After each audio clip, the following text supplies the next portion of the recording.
Hello everyone, जय श्री कृष्ण। तो आज हम देखेंगे oral hypoglycaemic oral hypoglycaemic agent और anti diabetic agent. So this is also your PYQ asked question.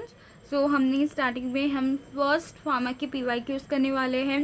Again saying कि रिकॉर्डेड लेक्चर्स देखते रहो, बैकलॉग्स रखो मत। आपको फार्मेक इजीली हो जाएगा, आपको कोई वरीज नहीं है। And pharmac is the one which will also help you to be a good doctor. So ये नॉलेज आपको डॉक्टर बनाने में भी बहुत हेल्पफुल है। And day to day medicine आपको समझ में आएगी, the medicine that are used in a family. So diabetes ये बहुत कॉमन डिजीज़ है, आपने अपने घर में देखी होगी। As India is also an diabetes capital country, so many of are having diabetes. So diabetes देखने के लिए पहले हम मेडिसिन कौन से यूज़ होते हैं, क्या करते हैं, वो मेडिसिन कैसे काम करती है, उसका मैकेनिज्म ऑफ एक्शन क्या है। और लास्ट में एक स्लाइड डाली गई है कि यूनिवर्सिटी में हमें शॉर्ट में लिखना कैसे है, यूनिवर्सिटी के टाइम में हमें पढ़ना कैसे है उसको। सो आज हम देखते हैं ओरल हाइपोग्लाइसेमिक एजेंट और एंटी डायबिटिक एजेंट कैसे काम करते हैं हमारे शरीर में। तो पहले ये सब इन एजेंट को जानने से पहले हमें फर्स्ट अपने नीट के टाइम में हमने जो नॉलेज अपने ब्रेन में स्टोर किया था वो थोड़ा याद करना पड़ेगा। So first of all we have to know what is diabetes. तो ये ओरल हाइपोग्लाइसेमिक एजेंट, आगे से मैं उसे सिर्फ OHAs ऐसे ही बोलूँगी। सो अपने दिमाग में स्टोर कर लेना, OHA is oral hypoglycaemic agent और एंटी डायबिटिक एजेंट। तो उससे हाँ, सो ये एजेंट काम करने से पहले हम देखते हैं what is diabetes mellitus. So what is a diabetes mellitus? Diabetes mellitus is a metabolic disorder characterised by persistent hyperglycaemia. ठीक है, सो इस डेफिनेशन से आपको समझ में क्या है? इस डेफिनेशन से भाई मुझे ये समझ में आया कि मेटाबॉलिक डिसऑर्डर है that is related to my GI tract, मेरे पेट से रिलेटेड है, मेरे मेटाबॉलिज्म से रिलेटेड है। और मेटाबॉलिज्म जनरली कहाँ होता है? हमारे GIT में, that is small intestine, large intestine, stomach, pancreas, liver, सब इंक्लूडेड हो गए उसमें। ठीक है, characterised by persistent hyperglycaemia. Persistent का मीनिंग क्या है? Constant. The thing which is constant is persistent, right. Hyperglycaemia, glycaemia, hyper मतलब हाई, ग्लाइसी मतलब ग्लूकोज, और मिया मीन्स ब्लड, मतलब constant rise in blood glucose level in blood. Okay, वही constant rise in blood glucose level. So metabolic, so what is diabetes mellitus? Diabetes mellitus एक metabolic disorder है, मतलब जो GI track को include करे, जिसमें patient में कांस्टेंट वर्ड इम्पॉर्टेंट है, कांस्टेंट हाइपरग्लाइसीमिया रहता है, मतलब ब्लड का शुगर लेवल कॉन्स्टेंटली इंक्रीज रहता है, for a long time increase रहता है ब्लड ग्लूकोज लेवल, उसको बोलते हैं हम हाइपरग्लाइसीमिया। हाइपर मतलब इंक्रीज, ग्लाइसिया मीन्स ग्लूकोज और मिया मीन्स ब्लड। सो परसिस्टेंट हाइपरग्लाइसीमिया ये बहुत इंपॉर्टेंट वर्ड है। ठीक है, नाउ तो फिर ये मेरे एंटी डायबिटिक एजेंट क्या करते हैं और OHS क्या करते हैं? वो क्या करते हैं? लोअर करते हैं blood glucose level in the patient suffering from hyperglycaemia. That's why diabetes mellitus में हम OHS का यूज़ करते हैं, that is oral hypoglycaemic agent. Because diabetes mellitus में मेरा हाइपरग्लाइसीमिया रहता है, तो उसको लोअर करने के लिए मुझे हाइपोग्लाइसेमिक एजेंट्स की आवश्यकता रहती है। ठीक है, सो अभी हाइपरग्लाइसीमिया होता कैसे है वो देखते हैं। इन पेशेंट्स में हाइपरग्लाइसीमिया होता कैसे है भाई? पहले नॉर्मल मैकेनिज्म देखते हैं कि हमारे शरीर में नॉर्मल मैकेनिज्म कैसे चलता है। पहले हमने खाना खाया, आहार का सेवन किया, बराबर। उससे आहार के सेवन से जो कार्बोहाइड्रेट में जो ग्लूकोज होगा वो GI ट्रैक में बनेगा, GIT में जाएगा, GIT में जो ग्लूकोज होगा या स्टमक और इंटेस्टाइन से ग्लूकोज होगा वो कहाँ जाएगा? आपका ब्लड में जाएगा, ये मेरा ब्लड स्ट्रीम होगा, ये मैंने ब्लड वेसल्स बना दिए, ये ब्लड वेसल्स में जाकर वो अब ब्लड वेसल्स में जाता है। तो ये जो ब्लड वेसल्स में जब इंक्रीज ग्लूकोज लेवल है वो किसको सेंसिटिव होता है, इंसुलिन को। वो किसको सेंसिटिव होता है, इंसुलिन। जैसे ही ब्लड ग्लूकोज लेवल आया तो इंसुलिन सेंसिटिव हो जाता है, इंसुलिन एक्टिवेट हो जाता है और इंसुलिन आ जाता है ब्लड में। फिर ब्लड में से वो अपटेक किसका करता है, ग्लूकोज का अपटेक करता है और किसको देता है, सेल्स में। फिर सेल्स क्या करते हैं, ग्लूकोज को यूज़ करके various cycles through ATP production करते हैं, एटीपी प्रोडक्शन करते हैं। आपके नीट के टाइम में देखा होगा कि ग्लूकोज से क्रेब्स साइकिल, फिर ग्लाइकोलाइसिस साइकिल वगैरह साइकिल से और इलेक्ट्रॉन ट्रांसफर चेन साइकिल से हमें एटीपी मिलता है। तो सेल तक ग्लूकोज को सेल तक पहुंचाने का काम कौन करता है, आपका इंसुलिन। सो जो ब्लड में ग्लूकोज लेवल जैसे इंक्रीज हुआ तो इंसुलिन भाई क्या हो गए, एक्टिवेट हो गए। इंसुलिन भाई को एक्टिवेट, उसको सेंस हो गया कि मुझे अब काम करना है, तो वो काम करने आ गए, उन्होंने ग्लूकोज को और सेल्स तक पहुंचाया। अभी इंसुलिन भाई काम कैसे करते हैं, ग्लूकोज को सेल तक कैसे पहुंचाते हैं। तो ग्लूकोज को सेल तक पहुंचाने के लिए एक रिसेप्टर होता है विच इज़ GLUT4 रिसेप्टर। कौन सा रिसेप्टर, GLUT4। मतलब ये मेरा सेल है, उसके सरफेस में GLUT4 रिसेप्टर होता है। बट ये GLUT4 रिसेप्टर के नखरे हैं। क्या नखरे हैं, उसको इंसुलिन चाहिए। ये इंसुलिन आने पर वो आ जाएगा। मतलब क्या हुआ, मेरे ब्लड में ग्लूकोज लेवल इंक्रीज हो गया। जैसे जीआईटी कार्बोहाइड्रेट आया, जीआईटी में आया, जीआईटी से वो आकर मेरे ब्लड स्ट्रीम में आ गया, बराबर। ब्लड स्ट्रीम में मेरा ग्लूकोज इंक्रीज हुआ, इंसुलिन भाई सेंसिटिव हो गई, इंसुलिन भाई आ गए ब्लड स्ट्रीम में, ग्लूकोज से इंसुलिन भाई बाइंड हो गए और वो गए सेल में। सेल में फिर GLUT4 रिसेप्टर मांगता है कि भाई आप इंसुलिन लेके आए हो क्या नहीं अंदर जाने के लिए। तो ये बोला यस मेरे पास इंसुलिन है तो जाओ। तो इंसुलिन इज लाइक अ पास। हमें जैसे ट्रेन में ट्रैवल करने के लिए टिकट लगती है ना, वैसे ही ग्लूकोज को सेल के साथ अंदर जाने के लिए उसको रिसेप्टर क्या एक पुलिसमैन है, वो एक टीसी की तरह काम करता है। वो चेक करता है कि आप टिकट लाए हो कि नहीं। यहाँ टिकट कौन है, इंसुलिन। आप साथ में इंसुलिन लाए हो कि नहीं, तो अब हम आपको आगे जाने देंगे। सो GLUT4 रिसेप्टर को इंसुलिन की ज़रूरत होती है। सो अपटेक के लिए मुझे इंसुलिन की आवश्यकता है, राइट। इंसुलिन की आवश्यकता है। बट डायबिटीज़ मेलाइटस के केस में क्या हमने बोला था डेफिनेशन में, उसमें हाइपरग्लाइसीमिया बने रहता है फॉर अ लॉन्ग टाइम। क्यों, बिकॉज उसके इंसुलिन में डिफेक्ट है। इंसुलिन में डिफेक्ट होगा, अब इंसुलिन मतलब आपके पास टिकट ही नहीं है तो आप ट्रेन में एंटर कैसे करोगे, मतलब फिर ग्लूकोज सेल के अंदर कैसे जाएगा। तो अगर ग्लूकोज को सेल के अंदर जाने के लिए इंसुलिन चाहिए, तब वो GLUT4 रिसेप्टर इंसुलिन को ग्लूकोज को अंदर लेगा सेल में। सो ग्लूकोज को अंदर जाने के लिए इंसुलिन चाहिए, इंसुलिन तो नहीं है आपके पास। तो ब्लड का ग्लूकोज कहाँ रहेगा, ब्लड में ही रहेगा। अभी ग्लूकोज ब्लड में ही रहेगा तो हाइपरग्लाइसीमिया जैसी कंडीशन आ जाएगी, ठीक है। So in diabetes mellitus there is insulin defect which leads to hyperglycaemia, ठीक है। अब इंसुलिन क्या है भाई, अभी पेनक्रियास दोनों वो मिक्स ग्लैंड है, एक्सो एंड एंडोक्राइन दोनों ग्लैंड है। तो उसमें एक अल्फा सेल्स होते हैं, एक में बीटा सेल्स होते हैं, एक में डेल्टा सेल्स होते हैं। अभी अल्फा सेल्स ग्लूकागॉन रिलीज करता है, बीटा सेल्स इंसुलिन रिलीज करता है, डेल्टा सेल्स सोमैटोस्टैटिन रिलीज करता है, ठीक है। अब ये जो बीटा सेल्स है ऑफ पेनक्रियास वो इंसुलिन रिलीज करता है और अल्फा सेल्स ग्लूकागॉन रिलीज करता है, ठीक है। अब हम देखते हैं डायबिटीज़ के टाइप्स क्या होते हैं। डायबिटीज़ के टाइप 1 होते हैं, एक डायबिटीज़ टाइप 2 रहता है। अब वो जो डायबिटीज़ टाइप 1 है उसमें क्या है, क्रॉनिक कंडीशन होता है जिसमें पैंक्रियास इंसुलिन सिंथेसिस में डिफेक्ट है भाई। इसके तो इंसुलिन सिंथेसिस में डिफेक्ट है, इंसुलिन जो बीटा सेल्स है वही इंसुलिन नहीं बनाता है। तो टाइप 1 में इंसुलिन सिंथेसिस में डिफेक्ट है, इसलिए हाइपरग्लाइसीमिया बने रहता है। So mostly occurs in the children beta cells of pancreas are destroyed because beta cells of pancreas ही डिस्ट्रॉय हो गए। तो ट्रीटमेंट क्या देंगे हम, इंसुलिन इंजेक्शंस देंगे, ठीक है इसमें।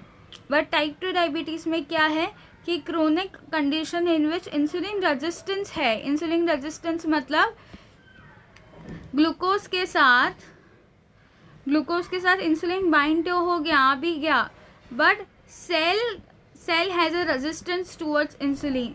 सेल इंसुलिन को एक्सेप्ट नहीं कर रहा, मतलब कुछ डिफेक्ट है सेल में, right. So a chronic condition which insulin resistance is developed in body and mostly occurs in adults। तो ये कॉमन कंडीशन है, मोस्ट ऑफ लोगों को टाइप 2 डायबिटीज़ मेलाइटिस होते हैं। एंड सो जो treatment is given by OHS, जो हमने अभी देखे कि वो क्या करते हैं, हाइपोग्लाइसेमिक एजेंट होते हैं, which is oral hypoglycaemic agent. अभी हम देखेंगे, मुद्दे की बात करते हैं, which is oral hypoglycaemic agent. इसके पहले आपको समझ में आया कि आपको डायबिटीज़ होता क्या है और कैसे होता है, इंसुलिन की वजह से कैसे होता है, ठीक है। सो ये हमने सिर्फ बेसिक्स देखा है। अभी हम देखेंगे थोड़ा मैकेनिज्म ऑफ एक्शन। धीरे धीरे लेक्चर आगे जाएगा, थोड़ा लेवल ऑफ अंडरस्टैंडिंग भी थोड़ा आपको अच्छे से रखना है। चाहिए तो शांति से लो स्पीड में वीडियो को देखना, बिकॉज आगे मैकेनिज्म ऑफ एक्शन आएंगे। जब मैकेनिज्म ऑफ एक्शन आएंगे तो हम धीरे धीरे लोअर टू हायर लेवल तक जाएंगे, और दिमाग को लोड नहीं करना है, बस सुनना है शांति से, ठीक है। सो अभी हम देखेंगे OHS which is oral hypoglycaemic agents का क्लासिफिकेशन। सो क्लासिफिकेशन ये सब है, ये हम बाय हार्ट कर लेंगे बाय मैकेनिज्म ऑफ एक्शन। तो पहले फर्स्ट है सल्फोनाइल यूरिया, एक बार रीड कर लेते हैं। तो सल्फोनाइल यूरिया ये फर्स्ट एजेंट है, उसमें एग्जाम्पल है टॉलब्यूटामाइड और ग्लाइमीपेराइड। ये एंटी डायबिटिक एजेंट्स क्लिनिक में ज़्यादा यूज़ होती है। Second biguanides, metformin, this you have already known biguanides. Then thiazoli. अभी फार्मा के वर्ड्स को पढ़ना कैसे, ऐसे ब्रेक करना है। This is thia, this is zoli, right, this is diones. So thiazolidinediones, ठीक है। उसमें क्या है, पायो ग्लिटाजोन, रोजी ग्लिटाजोन, इजी है, पायो और रोजी, PR, ग्लिटाजोन, पायो ग्लिटाजोन, रोजी ग्लिटाजोन, 2-3 बार आप रीड करो, ठीक है। सो पायो ग्लिटाजोन, रोजी ग्लिटाजोन, ठीक है। अभी मैग्लिटानाइड्स में रेपाग्लिनाइड, नेटेग्लिनाइड, रेपा और नेटे दोनों ग्लिनाइड, ओके, रेपा और नेटे दोनों ग्लिनाइड। फिर अल्फा ग्लूकोसाइड इनिबिटर्स, ये आप बस सुनो, ओके, और सुन के थोड़ा रिसाइड करने की कोशिश करो। अभी ये काम कैसे करते हैं हम अच्छे से, बहुत अच्छे से देखेंगे, ओके। अकार्बोस, वोग्लीबोस, दोनों बोस है, एक अकार्बोस है, एक वोग्लीबोस है, ठीक है। अमाइलिन एनालॉग्स में प्रैम, लिन, टाइड, क्या है, प्रैम, लिन और टाइड।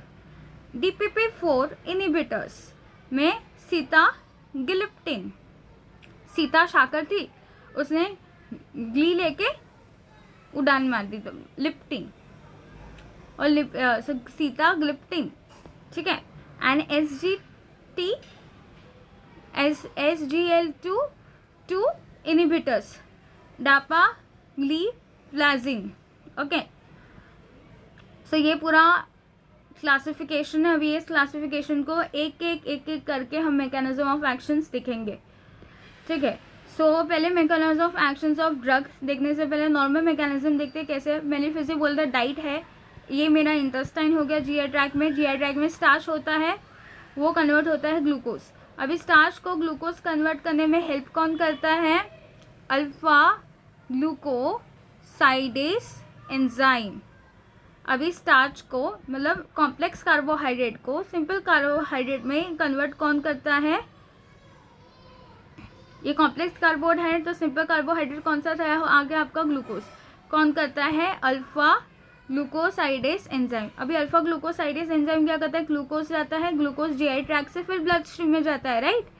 अभी डायबिटीज़ मेलाइटिस केस में हमें ब्लड स्ट्रीम में ग्लूकोज चाहिए ही नहीं, बिकॉज ऑलरेडी इंसुलिन के डिफेक्ट से ब्लड स्ट्रीम में ज़्यादा ग्लूकोज होता ही है। तो हमें ये जो ब्लड स्ट्रीम में ग्लूकोज जाने को रोकना है। तो हम रोकेंगे कैसे? हम क्या करेंगे, ये जो अल्फा ग्लूकोसाइडेस एंजाइम जो स्टार्च को ग्लूकोज में कन्वर्ट करता है उसे ही इनहिबिट कर देंगे। क्या करेंगे? हम ये ही प्रोसेस नहीं बनने देंगे, तो ये प्रोसेस नहीं होगी, ठीक है। क्यों? बिकॉज डायबिटीज मेलाइटस केस में ऑलरेडी ब्लड में ग्लूकोज लेवल मेरा इंक्रीज्ड है, तो मुझे और ग्लूकोज को इधर जाने नहीं देना है। तो मैंने क्या किया, ये जो फर्स्ट स्टेप है, जो स्टार्च से ग्लूकोज वाला जो कन्वर्जन स्टेप है, उसको ही इनहिबिट कर दिया। अल्फा ग्लूकोसाइडेस एंजाइम को ही मैंने इनहिबिट कर दिया, उसकी ही एक्टिविटी मैंने इनहिबिट की। तो इनहिबिट अल्फा ग्लूकोसाइडेस बाय, तो कौन सा ड्रग मैं यूज़ करूँगी? अल्फा ग्लूकोसाइडेस एंजाइम को इनहिबिट कर रहा है, तो नाम क्या आएगा ग्रुप ऑफ ड्रग का? Alpha glucosidase inhibitors. So alpha glucosidase inhibitor हो गया, right. So alpha glucosidase inhibitor क्या करेगा? अल्फा ग्लूकोसाइड एंजाइम को इनहिबिट करता है। तो उसका एग्जांपल हमने क्या देखा था, अभी ये देखते हैं। अल्फा ग्लूकोसाइडेस इनहिबिटर हमने देखा, उसका दोनों बॉस थे, तो दोनों बॉस से याद रखने हैं। कौन बॉस था? एक अकार्बोस और दूसरा क्या था? वोग्लीबोस। तो अकार्बोस और वोग्लीबोस अल्फा ग्लूकोसाइडेस इनहिबिटर्स, राइट। सो ये हो गया। So normal mechanism of action तो यही होती है कि डाइट से starch alpha glucoside enzyme glucose बनाता है, वो ब्लड स्ट्रीम में जाता है, और दूसरा जो ग्लूकोज जो होता है वो लीवर में ग्लूकागॉन के फॉर्म में स्टोर होता है, ठीक है। ये आपका नॉर्मल सा साइकिल रहता है। अभी मेरा ब्लड स्ट्रीम में ये हमने नॉर्मल साइकिल पढ़ी, ठीक है, और दूसरा ब्लड स्ट्रीम में अभी ग्लूकोज आया, नॉर्मल साइकिल, नॉर्मल जो बॉडी में रहता है। अभी मैंने क्या बोला, अब जैसे ग्लूकोज इधर इंक्रीज होता है, ये नॉर्मल साइकिल बोल रही हूँ, ठीक है।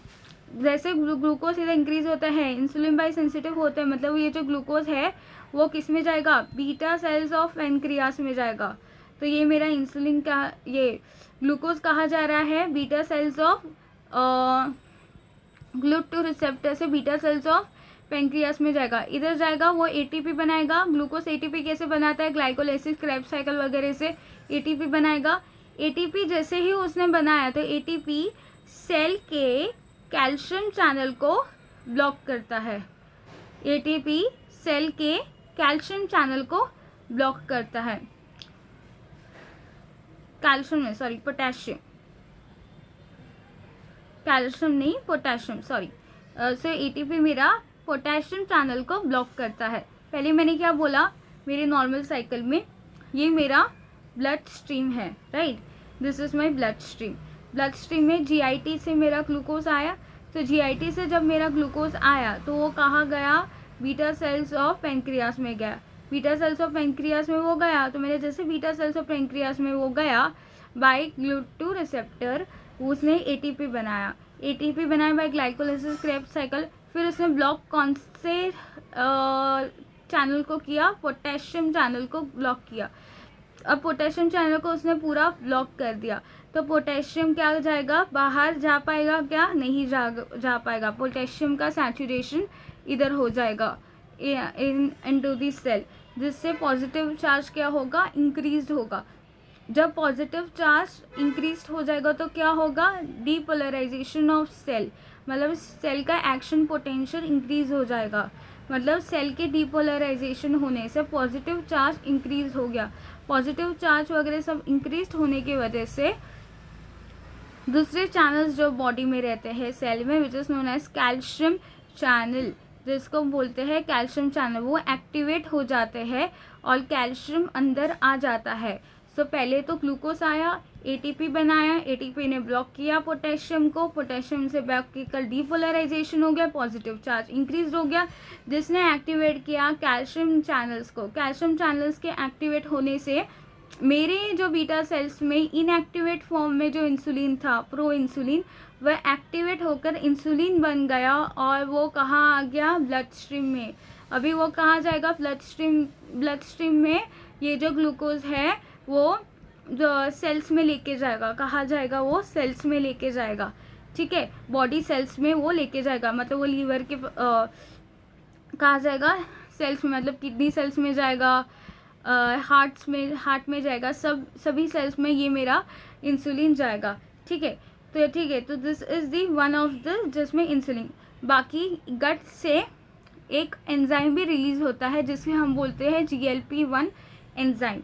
गट, आपका जो गट था, जो मैंने बोला था इधर से मेरा ग्लूकोज बना और ग्लूकोज बन के मेरा ब्लड स्ट्रीम में आया, राइट। अब मेरा ग्लूकोज बनकर गट में जो ब्लड स्ट्रीम में आया, तो गट से मुझे एक एंजाइम भी सिक्रेट होता है विच इज़ GLP-1 एंजाइम, जो गट में होता है। वो भी थोड़ा इंसुलिन ब्लड स्ट्रीम में लाने के लिए रिस्पॉन्सिबल होता है, but for a short time, because उसका इनहिबिटर उसको इनएक्टिवेट कर देता है। ठीक है, कौन सा इनहिबिटर रहता है? वो DPP-4 एंजाइम उसे इनएक्टिवेट कर देता है। सो DPP-4 जो है वो उसे इनएक्टिवेट कर देता है। मतलब what I am saying to say कि ग्लूकोज, ये मेरा गट है, ओके, गट से मेरा ब्लड स्ट्रीम में आया, तो ये मेरा ब्लड स्ट्रीम में ग्लूकोज आया। गट से और एक एंजाइम रिलीज होता है which is GLP enzyme, okay, GLP-1 enzyme, जो इंसुलिन को ब्लड स्ट्रीम में लाने के लिए हेल्प करता है। ठीक है, but this is short term because GLP gets in the presence of DPP-4 enzyme, it gets inhibited into inactive form। ठीक है, वो इनएक्टिव हो जाता है। ओके, सो वो शॉर्ट टर्म में होता है, वो इंसुलिन को लॉन्ग टर्म तक नहीं लेके जाता है, बिकॉज हमारे बॉडी में DPP-4 प्रेजेंट होने से ये इनएक्टिव फॉर्म में आ जाता है। ओके, सो हमने क्या किया, एक ऐसा एंटी डायबिटिक एजेंट बनाया जो ये DPP को इनिबिट कर दे। अब ये DPP-4 एंजाइम को इनिबिट कर देगा, तो मेरा जो GLP-1 एंजाइम है वो इनएक्टिव हो ही नहीं पाएगा, वो एक्टिव रहेगा, राइट। ये वो एक्टिव रहेगा तो वो इंसुलिन को ब्लड स्ट्रीम में लाते रहेगा, राइट। सो मैंने DPP-4 को इनिबिट करना है, इसलिए मैंने एंटी डायबिटिक एजेंट कौन से यूज़ किए, DPP-4 इनिबिटर्स। सो पहले हमने अल्फा ग्लूकोसाइडेस पढ़ लिया, कार्बोज और वोग्लिबोस। बाकी हमने दूसरा देखा विच इज DPP-4 इनिबिटर्स। अभी DPP-4 इनिबिटर्स क्या है, सीताग्लिप्टिन। ये क्या करेगा, मेरा जो GLP-1 जो एंजाइम था, जो रिस्पॉन्सिबल था फॉर इंसुलिन को ब्लड स्ट्रीम में लाने के लिए from beta cells of pancreas, वो इनएक्टिव होता था नॉर्मल मैकेनिज्म में DPP-4 एंजाइम से। सो वो शॉर्ट टर्म के लिए इंसुलिन को ब्लड स्ट्रीम में लाता था। फिर मैंने क्या किया, इसकी ही नैया पार कर दी, मैंने इसको ही कट कर दिया, दैट इज इसको ही मैंने इनिबिट कर दिया। सो बाय DPP-4 इनिबिटर सीताग्लिप्टिन, राइट। सो हो गया, सीताग्लिप्टिन ने भाई कर दिया। सो हमने अल्फा ग्लूकोसाइडेस इनिबिटर पढ़ लिया, DPP-4 पढ़ लिया। सो ये आपको नॉर्मल मैकेनिज्म समझ में आया कि इंसुलिन कैसे काम करता है। पोटेशियम, तो ग्लूकोज क्या करता है, पोटेशियम गेटेड चैनल्स को ब्लॉक करता है, जिससे कैल्शियम चैनल्स एक्टिवेट होते हैं पॉजिटिव चार्ज से, और कैल्शियम क्या करता है, प्रो इंसुलिन को इंसुलिन बनाता है और वो ब्लड स्ट्रीम में आता है। अब डायबिटीज़ में क्या होता है कि ये जो डायबिटीज़ में क्या होता है कि इंसुलिन रेजिस्टेंस रहता है, मतलब इंसुलिन को सेल्स थ्रू रेजिस्टेंस रहता है। तो मैंने क्या किया कि ग्लूकोज जो है वो इधर सेल तक आ ही नहीं पाता। अब ग्लूकोज सेल तक आ ही नहीं पाता, इसलिए मैंने क्या किया, ग्लूकोज तो बीटा सेल्स ऑफ पेंक्रियास तक पहुंचेगा ही नहीं ग्लूकोज, बिकॉज इधर भी GLUT2 रिसेप्टर है, तो ग्लूकोज तो पेंक्रियास में भी नहीं पहुंच पाएगा। तो इधर पोटेशियम गेटेड चैनल को ब्लॉक कौन करेगा, ओके, पोटेशियम गेटेड चैनल को ब्लॉक कौन करेगा। अगर पोटेशियम गेटेड चैनल ब्लॉक नहीं हुए तो कैल्शियम चैनल कैसे एक्टिवेट होंगे, और कैल्शियम चैनल एक्टिवेट नहीं होंगे तो प्रो इंसुलिन से इंसुलिन कैसे होगा।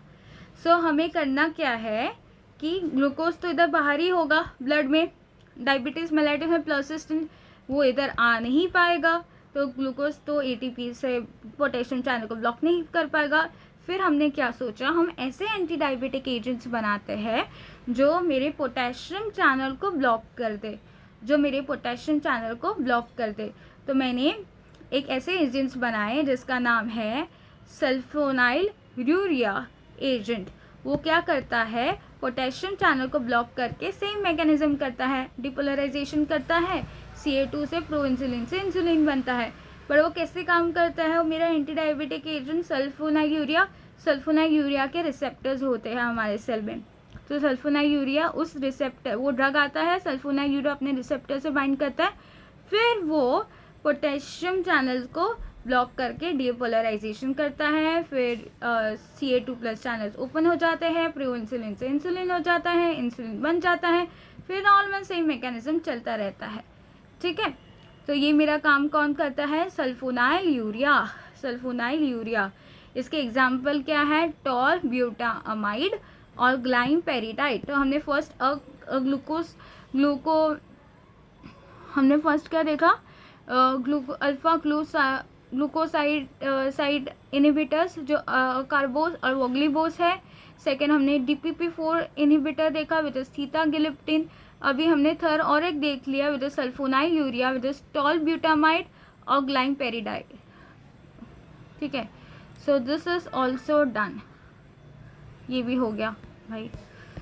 अभी हम देखेंगे बाइग्यूनाइड्स, मेटफॉर्मिन, जो सबसे इम्पॉर्टेंट है। Every time this drugs we use, most commonly use drug for diabetes is metformin. Biguanides आपने सुना भी होगा नाम, बाइग्यूनाइड्स इज मेटफॉर्मिन। मेटफॉर्मिन क्या करता है कि लीवर में, मैंने क्या बोला था कि ग्लूकोज डाइट से ग्लूकोज बल्कि एक ब्लड स्ट्रीम में जाता है, एक लीवर में स्टोर होता है ग्लूकागॉन, और जब बॉडी को ज़रूरत होती है ग्लूकोज की, तो ये ग्लूकागॉन कौन ब्रेक करता है, अल्फा सेल्स और पेंक्रियास। वो ग्लूकागॉन को ब्रेक करके ग्लूकोज फिर से वो ब्लड स्ट्रीम में लेके आता है। तो मैंने मेटफॉर्मिन क्या करता है, ये मैंने बताया था, पेनक्रियास के सेल्स होते हैं अल्फा सेल्स, ग्लूकागॉन यही करता है कि लीवर में जो स्टोर ग्लूकोज है उसको पेनक्रियास इधर ब्लड स्ट्रीम में लेके आना है। तो मैं क्या कर रही हूँ, मैं ये जो मेटफॉर्मिन क्या करता है अभी देखते हैं। मेटफॉर्मिन बहुत होशियार है, उसने क्या किया, बाइग्यूनाइड के ग्रुप में आता है। वो कौन से ग्रुप में आता है, बाइग्यूनाइड्स। एग्जाम्पल क्या है, ब्रांड नेम मेटफॉर्मिन। वो क्या जाता है, लीवर में जाता है, बोलता है नॉक नॉक लीवर भैया। उसने वो क्या, कौन सा एंजाइम एक्टिवेट किया, AMPK। क्या answer, adenosine monophosphate kinase enzyme, जो क्या करता है, डिक्रीज करता है ग्लूकोनियोजेनेसिस एंजाइम, जिससे वो ब्लड स्ट्रीम में ग्लूकोज आ ही नहीं पाएगा। मतलब उसने क्या किया, AMPK मतलब एडेनोसिन मोनोफॉस्फेट काइनेस एंजाइम को रिलीज किया लीवर में, जिससे ये जो ग्लाइकोनियोजेनेसिस मतलब नियो मीन्स न्यू, जेनेसिस मतलब बनना, उसको ही स्टॉप कर दिया। मतलब ये ग्लूकागॉन के प्रोसेस को ही स्टॉप कर दिया, जिससे ग्लूकागॉन जो स्टोर ग्लूकोज है अल्फा सेल्स ऑफ पेंक्रियास, उसको फिर से इधर ग्लूकोज ना लाए। तो इसने यही बंद कर दिया, मतलब ये ग्लूकागॉन का सिंथेसिस ही बंद कर दिया लीवर में। ओके, होशियार है, उसने स्टोर ग्लूकोज वाले लीवर में ही बंद किया ताकि उस ब्लड स्ट्रीम में ना जा पाए। हमें कैसे भी ब्लड स्ट्रीम का ग्लूकोज लेवल बंद करना है, तो उसने लीवर थ्रू अपना मार्ग अपनाया। ओके, बाकी वो क्या करता है, सो मेटफॉर्मिन कैसे कम करता है हाइपोग्लाइसीमिया, डिक्रीजेस ग्लूकोनियोजेनेसिस। बाकी it is agonist of alpha PPAR। अभी ये क्या होता है, ये हम दूसरे ड्रग्स थ्रू देखेंगे। ओके, अभी हम बोलते हैं थायोजोलिडाइडियोन्स। अभी थाया नाम का इंसान था जो झोला लेके आया, डिनर में बैठा, और उसके नाम दो लोगों के साथ, जिसने बोला डायोन्स। ओके, ऐसे याद रखते हो, थायोजोलिडाइडियोन्स। डायोन्स। अभी थायाजोली में एक सेल के न्यूक्लियस में, ये मेरा सेल है, उसके न्यूक्लियस में एक एंजाइम रहता है जिसे मैं एक जीन एंजाइम बोलती हूँ, जिसका नाम है PPAR alpha enzyme which is peroxisome proliferator receptor alpha, जिस जो सेल में एक्ट करता है, रिस्पॉन्स क्रिएट करता है, जिससे क्या होता है, जो इंसुलिन रेजिस्टेंस जो सेल पे क्रिएट होता है उसको इनहिबिट करता है और ग्लूट रिसेप्टर्स को इंक्रीज करता है। ग्लूट रिसेप्टर को इंक्रीज करने से ग्लूकोज अपटेक होता है और वही मेटफॉर्मिन जैसा काम इसने किया बराबर, कि हेपेटिक ग्लूकोनियोजेनेसिस कम करता है। ये क्या करता है, PPAR अल्फा के रिस्पॉन्स से ये होता है, राइट। सो PPAR का हम शक्ल या अगोनिस्ट, मैंने बोला था अगोनिस्ट एंटागोनिस्ट, फर्स्ट लेक्चर में समझाया था what is agonist what is antagonist. उसके जैसा काम करने वाला ड्रग कौन है, थायाजोली डायोन्स। वो क्या करता है, PPAR जैसा ही काम करता है सेल में और ये सारे काम करता है, ठीक है, जिससे मेरा ब्लड से सेल तक ग्लूकोज पहुंच सके। सो इंसुलिन रेजिस्टेंस इनहिबिट करता है, ग्लूट 1 और 2 रिसेप्टर इंक्रीज करता है और हेपेटिक ग्लूकोनियोजेनेसिस, इन सब से मेरा ब्लड स्ट्रीम का ग्लूकोज लेवल डिक्रीज होगा बराबर। सो मैंने इधर मेटफॉर्मिन में और एक लिखा था, agonist of alpha PPAR enzyme. So तो मेटफॉर्मिन दोनों काम करता है, ग्लूकोनियोजेनेसिस को भी कम करता है और अगोनिस्ट ऑफ PPAR एंजाइम भी है। That's why it is most preferred drug in diabetes mellitus 2, right. So thiazolidone enzyme क्या करता है, वही PPAR अगोनिस्ट है, राइट। अभी हमने कौन से क्लासिफिकेशन में फिर से ज़्यादा बार बार ये चार्ट दिखा रहे ताकि आपको नाम बाय हार्ट हो जाए। सो हमने ये अल्फा DPP4 देख लिया, ग्लूकोसाइड इनहिबिटर्स देख लिया, हमने ये देख लिया, बायोगोनाइड्स में मेटफॉर्मिन देख लिया। अभी हम थायाजोली डायोन्स में पी और रोजी, बस पीओ ग्लिटाजोन रोजी ग्लिटाजोन, ये तो बहुत ईजी है, पीओ और रोज।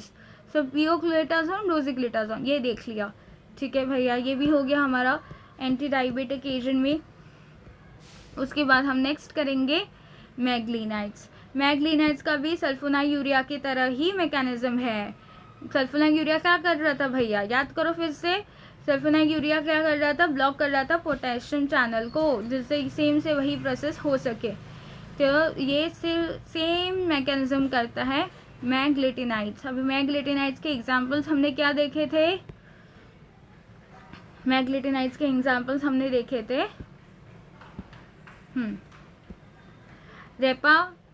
रेपाक्लिनाइड और नेटेग्लिनाइड।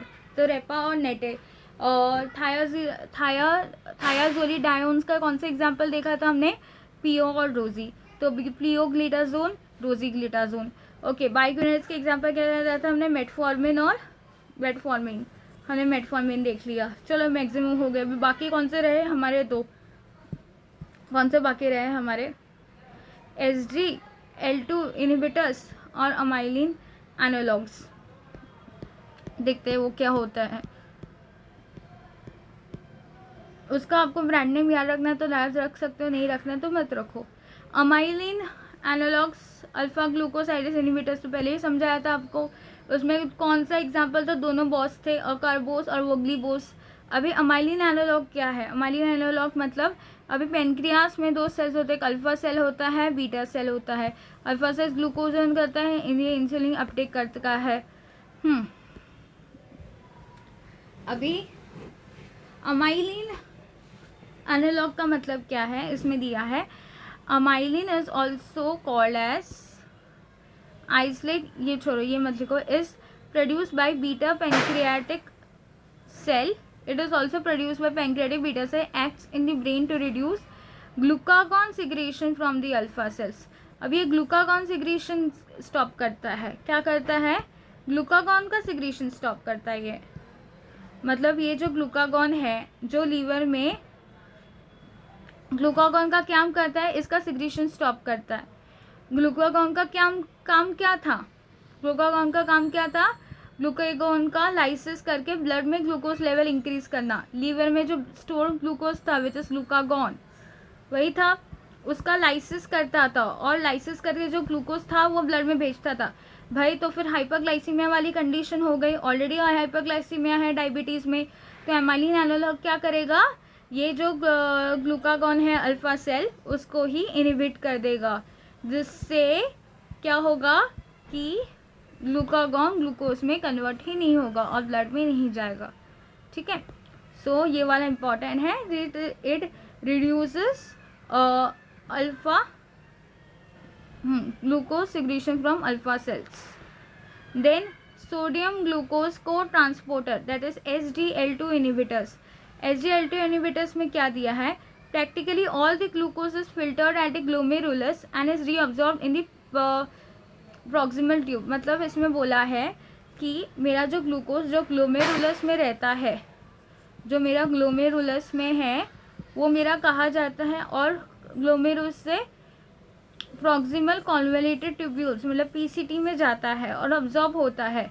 ऑब्जॉर्ब का मतलब क्या होता है, वो ऑब्जॉर्ब होकर फिर से ब्लड स्ट्रीम में जाता है, राइट। ये इसका मीनिंग है। ये कौन करता है एंजाइम, SGL2। SGL2 ये मेरा करता है। तो SGL2 मेरा काम क्या कर रहा है, ब्लड स्ट्रीम में मेरा ग्लूकोज बढ़ा रहा है, ग्लोमेरुलर से फिल्ट्रेशन ग्लूकोज का फिल्ट्रेशन होकर पीसीटी में जाता है, और पीसीटी से ऑब्जॉर्ब करके ब्लड स्ट्रीम में कौन भेजता है, SGL2 भेजता है। भाई ये सब SGL2 कर रहा है, तो मुझे SGL2 मेरा ब्लड स्ट्रीम में ग्लूकोज लेवल बढ़ा रहा है। अब जब वो मेरा ब्लड स्ट्रीम में ग्लूकोज लेवल बढ़ा रहा है तो मुझे वो नहीं चाहिए, तो मैं क्या करूँगी, SGL2 को इनहिबिट कर दूँगी, SGL2 को इनहिबिट कर दूँगी, दैट इज सोडियम। तो क्या हो गया, सोडियम ग्लूकोज को ट्रांसपोर्टर इनहिबिटर, उसको मुझे इनहिबिट करना है। बिकॉज जो भी ग्लूकोज फिल्टर होता है ग्लोमेरुलस से पीसीटी से ब्लड स्ट्रीम कौन लेके जाता है, मेरा SGL2 लेके जाता है, जो मुझे बिल्कुल नहीं चाहिए, क्योंकि ब्लड ग्लूकोज लेवल मुझे बिल्कुल बढ़ा हुआ नहीं चाहिए। ठीक है, सो SGL2 इनहिबिटर ये करता है। DPP4 सीताग्लिप्टिन ये हो गया। सो हमने भैया सब कर लिए, we have done all. Okay, so हमने पूरा क्लासिफिकेशन कवर कर लिया, पूरा क्लासिफिकेशन वी हैव कवर्ड। फिर से एक बार रिवाइज करते हैं। फर्स्ट हम रिवाइज करेंगे सल्फोनाइल यूरिया। सल्फोनाइल यूरिया क्या करता था, पोटेशियम चैनल को इनहिबिट करता था। इसका एग्जांपल क्या है, पोटेशियम चैनल को कैसे इनहिबिट करता था, उससे क्या होता था, ये हमने पहले डिस्कस कर दिया है। अगर फिर भी कुछ डाउट्स है, फिर भी नहीं समझ में आया, मैम थोड़ा फास्ट हो रहा है, थोड़ा स्लो हो रहा है, मैम ये नहीं समझ में आया, you can ask freely because I am ready to help to you and I am there for you।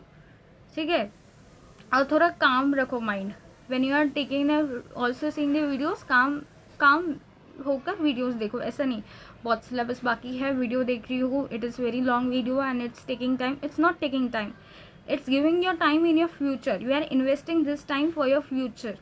ठीक है, सो सल्फोनाइल यूरिया में होगा एक टॉल ब्यूटामाइड और ग्लाइमपेराइड। सल्फोनाइल यूरिया में टॉल ब्यूटामाइड और ग्लाइमपेराइड क्या करता था, पोटेशियम चैनल को ब्लॉक करता था। ठीक है, बाइग्यूनाइट्स मेटफॉर्मिन क्या करता था, AMPK मतलब एडिनोसिन मोनोफॉस्फेट काइनेस एंजाइम से क्या करता था, मेरा लीवर में ग्लूकोनियोजेनेसिस को कम करता था। साथ साथ में वो किसका अगोनिस्ट था, मेरा अल्फा PPAR एंजाइम का रिसेप्टर का अगोनिस्ट था। फिर थायाजोली लेकर डाइनिंग टेबल में बैठी होते डिनर करने के विथ 2 पीपल्स विथ थायोजोली डायोन्स, उसमें पी और रोजी, प्लीग्लिटाजोन रोजीग्लिटाजोन, दोनों ने क्या किया, वो भी अल्फा PPAR क्या है, वो भी अल्फा PPAR क्या है, मेरा अगोनिस्ट है। फिर मैग्लिटेनाइड्स इसमें रेपा और नेट ग्लिनाइड, उन्होंने क्या किया, सेम काम किया सल्फोनाइल यूरिया जैसे। अल्फा ग्लूकोसाइड इनहिबिटर, उसने क्या किया, जो मेरा गट में स्टार्च से जो ग्लूकोज बनता था भाई उसको ही स्टॉप कर दिया। अल्फा ग्लूकोसाइड एस इनहिबिटर्स, और दोनों बोस है, एक अकारबोस और एक वोग्लीबोस। अमाइलिन एनालॉग, उसने जो पेनक्रियास के जो अल्फा सेल्स थे उसको ही ब्लॉक कर दिया। तो उसमें है प्रामलिनटाइड, DPP4 इनिबिटर्स मतलब मेरा GIT एक GLP-1 एंजाइम, मेरा GIT गट से GLP-1 एंजाइम इनिबिट होता था जो इंसुलिन को ब्लड स्ट्रीम में लाता था और इंक्रीज़ करने में मदद करता था इंसुलिन को ब्लड स्ट्रीम में, पर वो टेम्परेरी रहता था because of presence of DPP enzyme जो इसको इनएक्टिव करता था। फिर हमने क्या किया, ये जो DPP एंजाइम है उसको ही इनिबिट कर दिया, DPP एंजाइम को ही हमने इनिबिट कर दिया। तो जब हमने DPP एंजाइम को ही, तो DPP4 इनिबिटर्स एग्जांपल क्या है, सीतागिलिप्टिन। फिर SGL2 इनिबिटर, SGL2 इनिबिटर में क्या होगा, डापा ग्लिफोजिन। याद रखना है तो याद रख सकते हो, नॉट नहीं याद रखना है then it's also okay. SGL2 inhibitors उसमें क्या था, मेरा जो किडनी में, वो किडनी में काम करता है कैसे, मेरा जो ग्लोमेरुल है जो जिसमें से मेरा ग्लूकोज फिल्टर होके PCT में जाता है और PCT से जब मेरा ब्लड स्ट्रीम में जाता है ग्लूकोज, तो मेरा तो ग्लूकोज इंक्रीज हो रहा है, तो वो कौन करता है, SGL2 करता है, तो मैंने उसको ही इनिबिट कर दिया। ठीक है, so SGL2 inhibitors, so we have seen, तो फर्स्ट हमने टोटल कितने देखे, दिस इज 1 2 3 4 5 6 7 8, तो हमने 8 देखे। फर्स्ट है sulfonylurea, biguanides, thiazolidones, meglitinides, glucosidase inhibitors, amylin analogues and DPP4 inhibitors and SGL2 inhibitors. अभी हम देखेंगे कि यूनिवर्सिटी, अब ये तो हमने सब समझ लिया, पर हम लिखेंगे कैसे आंसर बुक्स में, हम बुक्स में तो ऐसे आंसर्स नहीं लिख सकते, ये तो आपने हमारे समझने के पॉइंट ऑफ व्यू से है। तो बुक्स में आंसर्स लिखे कैसे, आंसर थ्योरी में लिखे कैसे, तो पहले तो ये क्लासिफिकेशन लिख देना है जो आपको पहले ही सिखाया है। उसके बाद मैंने सबके आंसर्स ऐसे आपको बना के दिए, mechanism of action, only type 2 diabetes, ये साइड इफ़ेक्ट्स हैं। ओके, तो सबके मैंने